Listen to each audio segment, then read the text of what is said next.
Doug McKnight here again from the FFF library here in Livingston. I'm going to tie you a foam hopper.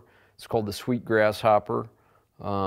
Came up with this guy a few years ago, and it's a great big water, big hopper for big water. You really can't sink this guy. To get started, what we're going to do is grab a 2X long heavy-duty nymph hook. This is a size 8 here. Also tie this hopper pattern in sizes 10 and 12, and once in a while a really big 6. So what we're going to do is get that hook in the vise. And we're going to use some Ultra Thread 140. This is Hopper Yellow. This is the color that I like to use for this fly. And we're going to just give the whole shank a base coat of thread all the way back to the barb. And once we get it back there, we're going to wind up to right at the halfway mark on the hook shank. And this next material that we're going to use is some 4mm Epazote Foam. This is from Rainey's, and this is a cream color. You can tie this in any color you want to, but usually use tan or cream.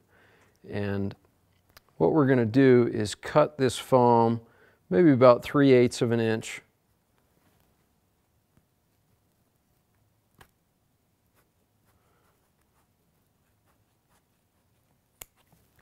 And cut a fairly long strip of it and double it over like that. And that's going to be the main part of the fly. And we're going to cut this doubled over foam to maybe about 1.25 inches. This is a size 8 hook. As you go down in size, you also want to go down in length too.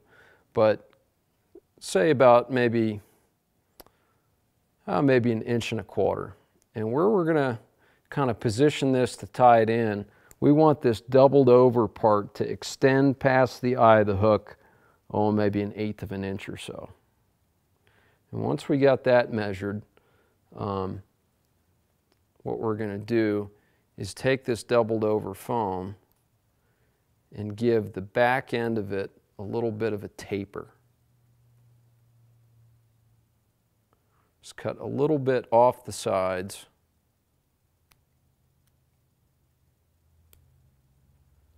About like that. Okay. And right about where we cut is about the where we ended up cutting is right about the halfway mark. And we're going to go ahead and lash that down with maybe about 6 wraps. And then we're going to take the thread and do maybe cut back to, maybe 1/8 of an inch. Go across the top of the foam and then a couple of wraps like that. And we're going to just repeat this down the shank of the hook, and what we're going to get is a nice segmented look. And once you get about back to the barb, we're going to do the same thing, but we're going to miss the hook shank and do an extended body.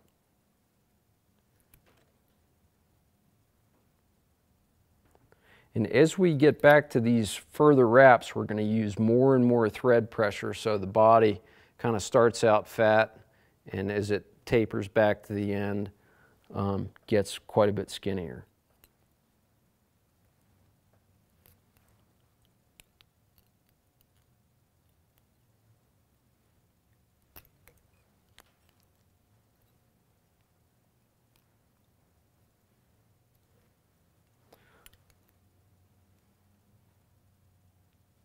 So once you get back to the very end of the foam, I'm going to do a couple of wraps, and then we're just going to basically repeat the process in reverse. We're going to go back across, and you'll see there'll be a little X of thread right on the top. Come underneath to the next segment, skip up to the next one, And then once you get back to where the barb is, then we're back on top of the hook shank. And then it's just a matter of kind of getting up to that halfway mark right there. So that body, you should have, you know, 5 or 6 segments where it's kind of crossed over. And if you look at the bottom of the fly, there's the same number of segments down here. And then the next thing you want to do, see how you can still roll this foam back and forth. You want to give that hook shank a little bit of, I like to use Zap-A-Gap. Just a little coat right there, and make sure that you're kind of flat up and down to where that foam body is not off kilter. Now we're going to take a piece of tan razor foam, and this is just a really thin foam, and we're going to cut maybe about a 1/4 inch strip, maybe about 1.5 inches long, about like that. And then we're going to take it and we're going to trim a V in there, about 1/2 inch long.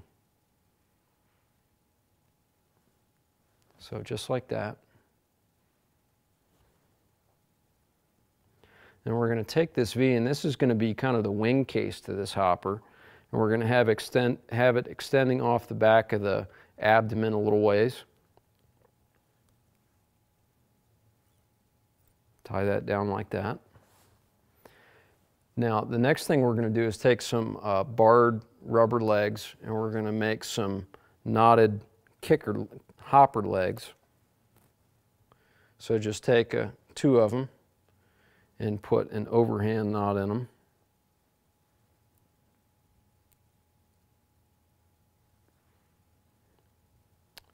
Just like that. And we're going to cut one of the short ends off.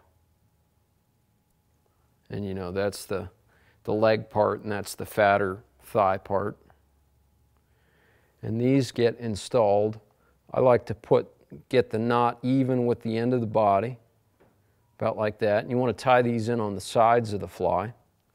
So just take a loose wrap, follow it up with a couple of tight ones. And when you release, they should kind of maybe angle out with the thread pressure a little bit, just like a real hopper leg. And we're going to do the same thing on the other side.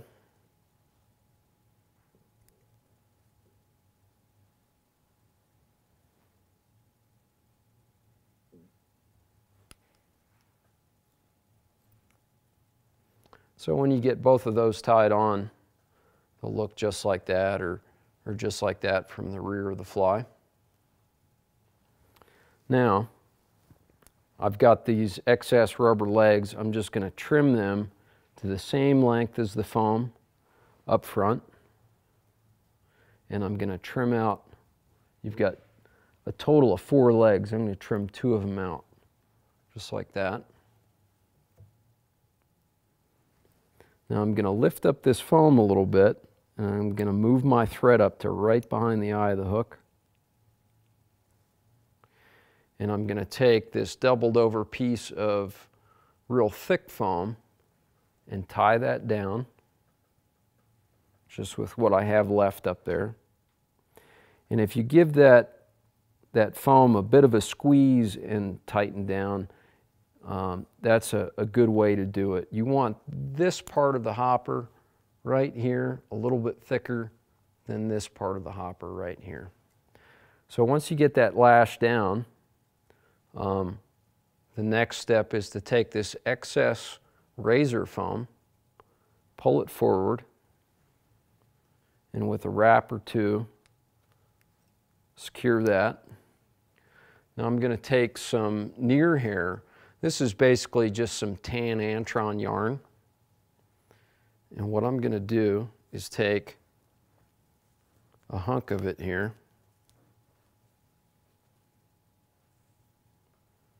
and cut maybe a piece that's about 4 inches long. And you tie it down right about in the middle with just a couple of wraps of thread. And we're going to take some Zap-A-Gap and put just a little drop of Zap-A-Gap right there. And then you do nothing else but take this forward-leaning piece of near here, pull it back, and then you take the razor foam and pull it back, and just put a little bit of pressure with your thumb and your forefinger, and that Zap-A-Gap dries very quickly and permanently locks in this antron wing. It won't fall out, it won't slip. And then I'm going to take this antron wing and trim it about to the length of the end of the wing case. And then I'm going to trim this near hair a little bit, or this razor foam a little bit.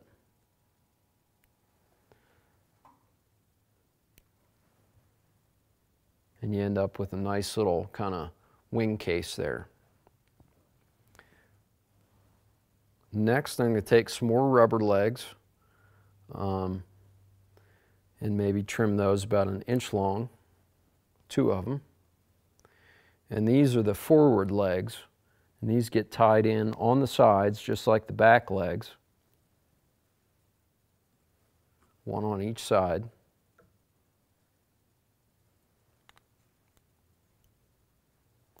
And then you just trim all the forward legs even, about like that.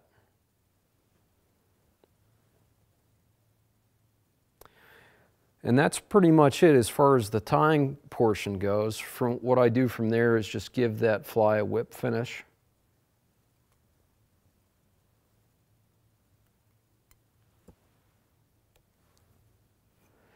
And then put a little drop of Zap-A-Gap right on the belly of the fly, and take a bodkin and just spread it out along the thread wraps on that fly, and then maybe a little bit at each leg joint. And that keeps those legs from being able to pull out. The very last step in this fly is to take a razor blade and trim this fat head to a pointed shape.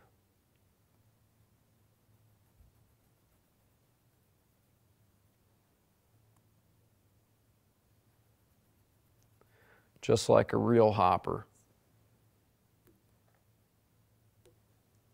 And then you take a black Sharpie pen and put 2 little eyeballs on there.